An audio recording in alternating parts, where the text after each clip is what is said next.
नमस्कार, स्वागत है आपका विंध्य भारत में। मैं आपके साथ साक्षी गुप्ता। आइए बढ़ते हैं। केंद्रीय गृह एवं सहकारिता मंत्री अमित शाह जी पहुंचे एमपी के मऊगंज जिला, जहां देवतालाब विधानसभा में भारतीय जनता पार्टी के प्रत्याशी गिरीश गौतम के पक्ष में मतदान करने की अपील की। वहीं चुनावी सभा को संबोधित करते हुए कहा कि भारतीय जनता पार्टी जीतने जा रही है। 17 नवंबर को वोट देने जाए तो भाजपा सरकार बनाएं। आपका एक वोट मध्य प्रदेश एवं भारत के भविष्य तय करेगा। अब चुनाव दो खेमों में है, एक परिवारवाद बाला खेमा जिसमें कमलनाथ एवं नकुलनाथ, दिग्विजय सिंह एवं जयवर्धन सिंह, तो वहीं सोनिया एवं राहुल बाबा है, जो राहुल बाबा को प्रधानमंत्री बनना चाहते हैं, लेकिन देश को भाजपा ही उत्तम सरकार दे सकती है। दिग्विजय सरकार मध्य प्रदेश को बंटाधार किया था, सड़कों पर गड्ढे थे, यह नहीं पता चल रहा था कि गड्ढे में सड़क है या सड़क में गड्ढे। कांग्रेस सरकार ने प्रदेश को बर्बाद किया था। आप कमल को जिताइए, हम प्रदेश को देश में बेमिसाल राज्य बनाएंगे। कांग्रेस पार्टी जो पिछड़ा वर्ग की बात करती है, वह पार्टी पिछड़ा वर्ग की विरोधी पार्टी है। भाजपा ने भारत के तिरंगे को चंद्रयान तक पहुंचाया, महिला को 33% आरक्षण दिया। कांग्रेस पर आरोप लगाते हुए कहा कि कांग्रेस वाले 70 वर्ष राम मंदिर मुद्दे को भटकाए रहे, मोदी जी ने वह भी पूर्ण किया। शिव भूमि में कहने आया हूं कि आने वाली 22 जनवरी को रामलाल की प्राण प्रतिष्ठा होने जा रही है। इस साल आप 3 दिवाली मनाएंगे। पहली दिवाली आप दीपावली का पर्व में मनाए हैं, दूसरी दिवाली चुनाव के परिणाम 3 दिसंबर को आने पर मनाएंगे, तीसरी दिवाली 22 जनवरी को रामलला के विराजमान होने पर मनाएंगे। आने वाली 17 तारीख को आप कमल के निशान पर बटन दबाएं, जिससे बोनस में 2024 में नरेंद्र मोदी की पुनः सरकार बने। जिले के महामंत्री डॉक्टर सुरेंद्र सिंह पटेल चंदेल, जिला उपाध्यक्ष श्री राहुल गौतम जी, और आज जिनको जिताने के लिए मैं आया हूं, हमारे लोकप्रिय प्रत्याशी देवतालाब के आगे आइए, गिरीश आगे आइए, श्री गिरीश गौतम जी, जोर से ताली बजाइए गौतम साहब के लिए सब लोग। और आज देवतालाब में आए हुए प्यारे भाइयों बहनों माताओं और मेरे जिगर के टुकड़े जैसे युवा मित्रों, आप सभी को नमस्कार। मित्रों, सबसे पहले महादेव की इस पावन भूमि को, देवतालाब को प्रणाम कर मैं मेरी बात की शुरुआत करना चाहता हूं। यहाँ अष्टभुजा धाम में विराजमान देवी माँ के चरणों में भी मैं शीश झुकाता हूँ, और यहाँ पर भगवान विश्वकर्मा ने बनाया हुआ जो एक पत्थर से बनाया हुआ शिव मंदिर है, उसको भी प्रणाम कर मेरी बात की शुरुआत। भाइयों और बहनों, आप मंत्री अगर किसी एक सरकार में है तो नरेंद्र मोदी सरकार में 27 पिछड़ा वर्ग के मंत्री बनाकर पिछड़ा वर्ग को 35% सीटें देने का काम नरेंद्र मोदी। भाइयों और बहनों, मुझे बताओ जरा, ये कश्मीर जो है हमारा है या नहीं है? ऐसे नहीं, जरा राहुल बाबू को सुनाई पड़े, ऐसे बोलो, है या नहीं है? धारा 370 हटनी चाहिए थी या नहीं हटनी चाहिए थी? इस धारा 370 को कांग्रेस पार्टी अनवस्थ बच्चे की तरह 70 साल से गोदी में पाल कर रखी थी। आपने मोदी जी को प्रधानमंत्री बनाया 5 अगस्त 2019 को। मोदी जी ने धारा 370 को समाप्त कर हमेशा के लिए कश्मीर को अपना। और उस वक्त जब मैं बिल लेकर पार्लियामेंट में खड़ा हुआ ये राहुल बाबा क्या भाषण करते थे कि मत हटाओ धारा 370, खून की नदियां बह रही। अरे राहुल बाबा 5 साल हो गए, धारा 370 हटा दी, खून की नदियां छोड़ो, कंकर चलाने की किसी की हिम्मत नहीं है। कंकर चलाने नरेंद्र मोदी जी ने देश को सुरक्षित करने का काम किया। आपकी सरकार थी, आए दिन पाकिस्तान से आलिया मालिया जमालिया आते थे, बम धमाके कर चले जाते थे और मौनी बाबा मनमोहन सिंह के मुंह से उफ नहीं निकलता। नरेंद्र मोदी जी आए, उरी और पुलवामा में हमला किया। मोदी जी ने 10 ही दिन के अंदर सर्जिकल स्ट्राइक और एयर स्ट्राइक कर पाकिस्तान के घर में घुसकर आतंकवादियों का सफाया करने का काम नरेंद्र मोदी जी ने देश को सुरक्षित किया है। मोदी जी ने देश को समृद्ध किया है। मोदी जी ने देश को सम्मान दिलाने का काम किया है। भारत के तिरंगे को चंद्रयान के माध्यम से चंद्रमा पर पहुंचाने का काम नरेंद्र मोदी जी ने किया है।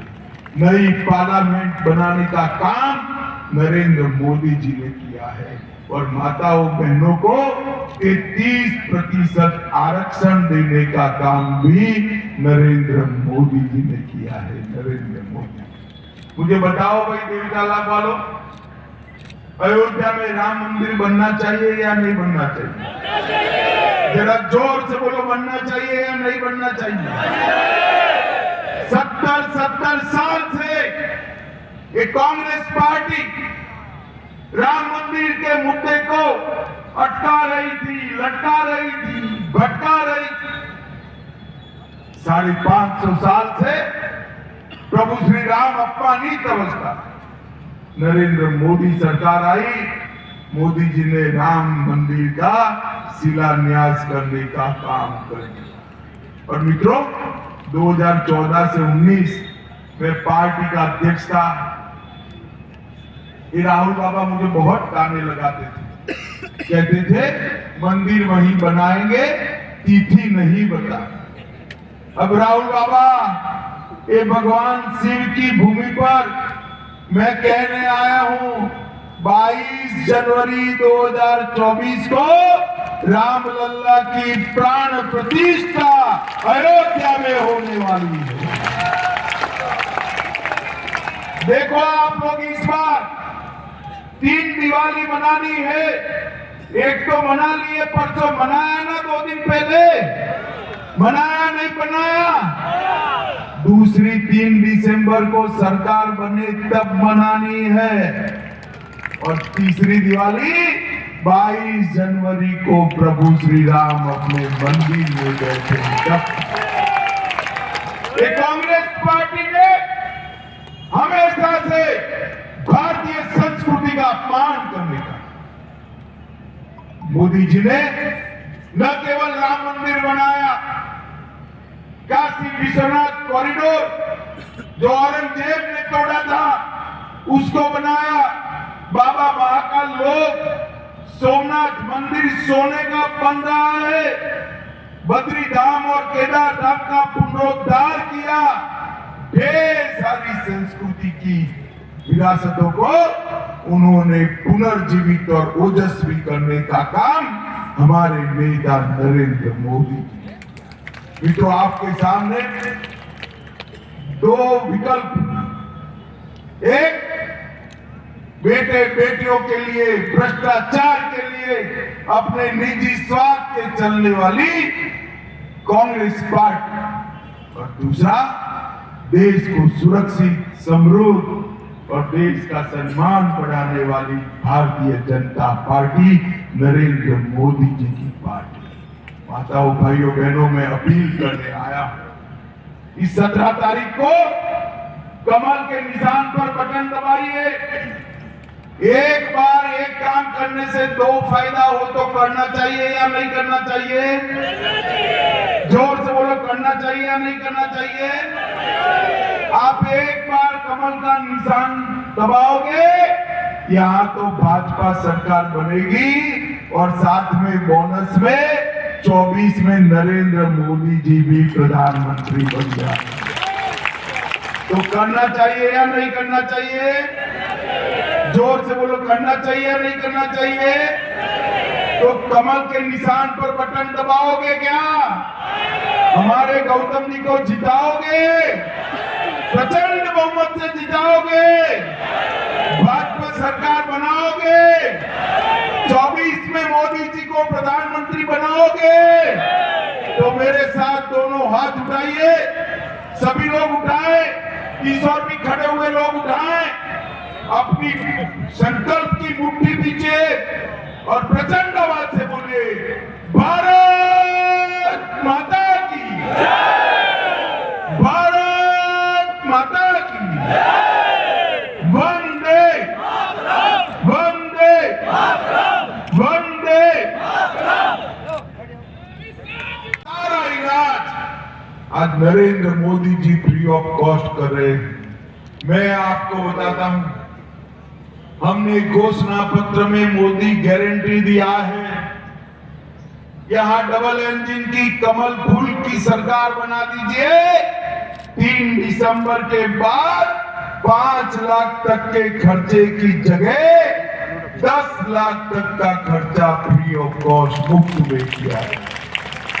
भाई और बहनों, 80 लाख गरीबों के घर में शौचालय बनाए, 82 लाख उज्ज्वला के गैस कनेक्शन दिए और फिर से एक बार मोदी गारंटी है, सारे उज्ज्वला कनेक्शन में गैस के दाम कितने भी बढ़ जाए, आप माताओं बहनों चिंता मत करिए। मध्य प्रदेश में गैस का सिलेंडर 3 दिसंबर के बाद 450 रुपये में मिलेगा। 450। प्रधानमंत्री आवास 36 लाख देने का काम किया और डायरेक्ट बेनिफिट ट्रांसफर स्कीम देकर हमने गरीबों को कोई बिचौलिए के बगैर उनका फायदा पहुंचाने का काम भारतीय जनता पार्टी की सरकार। मित्रों, ये दिग्विजय की सरकार मध्य प्रदेश को बंटाधार कर दिया था इन्होंने, मध्य प्रदेश को बीमारू राज्य में। मैं गुजरात में रहता हूं, गुजरात से उस वक्त बाबा महाकाल के दर्शन करने के लिए आते थे, अहमदाबाद से निकलता था, दाहोद तक आराम से सो जाता था, मगर दाहोद से झाबुआ में जैसे घूमते थे, घुसते थे, गाड़ी धड़ाम से गड्ढे में गिरती थी और नींद खुल जाती। झाबुआ से बाबा महाकाल उज्जैन तक गाड़ी खड्डे में है, रोड खड्डे में है या रोड में खड्डा है मालूम ही नहीं पड़ता था, बिजली का नामो निशान। मध्य प्रदेश को पूरा बर्बाद करके, पूरा चंबल के अंदर गैंग, डकैत, फिरौती, मध्य प्रदेश के अंदर कौमी दंगे, इस सारी चीजों को समाप्त कर 18 साल के अंदर शिवराज जी के शासन में मध्य प्रदेश बेमिसाल राज्य बना है। बीमारू राज्य से बेमिसाल राज्य बनने का काम भारतीय जनता पार्टी ने किया। 23,000 करोड़ का बजट छोड़कर गए थे वो लोग, सिर्फ 23,000 करोड़ का शिवराज जी ने अंतिम बजट 23,000 करोड़ से बढ़ाकर 3,14,000 करोड़ का बजट देने का काम मध्य प्रदेश सरकार ने किया। एसटी, एससी, ओबीसी सिर्फ 1,000 करोड़ का बजट था, 1,000 करोड़ का बजट बढ़ाकर 64,000 करोड़ का करने का काम भारतीय जनता पार्टी ने किया है। मेडिकल कॉलेज की सीटें सिर्फ 620 थी, अब 4,000 है और पर्यटक मध्य प्रदेश में 64 लाख सिर्फ आते थे, अब 9 करोड़ पर्यटक मध्य प्रदेश में आते हैं, एक साल में 9 करोड़। मध्य प्रदेश को बीमारू राज्य से बेमिसाल राज्य बनाया। आप कमल के फूल पर बटन दबाइए, ये बेमिसाल राज्य को हम भारत का बेस्ट राज्य बनाकर आपको वापस देंगे, बेस्ट राज्य। माताओं, भाइयों, बहनों, ओबीसी की बात करते हैं और राहुल बाबा को भी किसी ने भाषण लिखकर दे दिया है कि ओबीसी बोलने से, पिछड़ा वर्ग की बात करने से ज्यादा वोट मिलते हैं। तो राहुल बाबा बोलते ही जा रहे, बोलते ही जा रहे। मैं राहुल बाबा को कहने आया हूं, कांग्रेस पार्टी पिछड़ा वर्ग की विरोधी पार्टी। सबसे पहले काका साहेब कालेलकर रिपोर्ट को सालों तक दबाकर इस कांग्रेस पार्टी ने रखा। मंडल कमीशन को आपने लागू नहीं किया। आपके पिताजी राजीव गांधी ने मंडल कमीशन को लागू करने का विरोध किया। इसके सामने मोदी जी ने पिछड़ा वर्ग आयोग को संवैधानिक मान्यता देकर पिछड़ा वर्ग को संवैधानिक मान्यता देने का काम नरेंद्र मोदी जी ने किया। नीट की एग्जाम में 27% आरक्षण किया। केंद्रीय स्कूलों में पिछड़ा वर्ग के बच्चों का 27% आरक्षण किया। इसके साथ साथ सैनिक स्कूलों में 27% आरक्षण किया। और आजादी के बाद, और मुझे आपकी उपस्थिति देखकर मालूम है कि 17 तारीख को यहाँ पर भारतीय जनता पार्टी जीतने जा रही है प्रचंड मात्रा। मगर मेरा आप सभी से निवेदन है, 17 तारीख को जब भी आप वोट देने जाए, सिर्फ गौतम साहब को यहां से भोपाल भेजने के लिए मत दीजिए, क्योंकि आपका एक वोट न केवल गौतम जी को जिताएगा, भाजपा सरकार बनाएगा, परंतु आपका एक वोट आने वाले दिनों में मध्य प्रदेश और भारत का भविष्य तय करने वाला वोट। क्योंकि ये चुनाव जो है, ये दो खेमों के बीच में है। एक खेमा है एक परिवारवादी कांग्रेस पार्टी। मध्य प्रदेश में कांग्रेस 3 परिवारों से शासन करना चाहती है। एक तो कमलनाथ और नकुलनाथ। कमलनाथ जी अपने बेटे नकुलनाथ को मुख्यमंत्री बनाना चाहते हैं।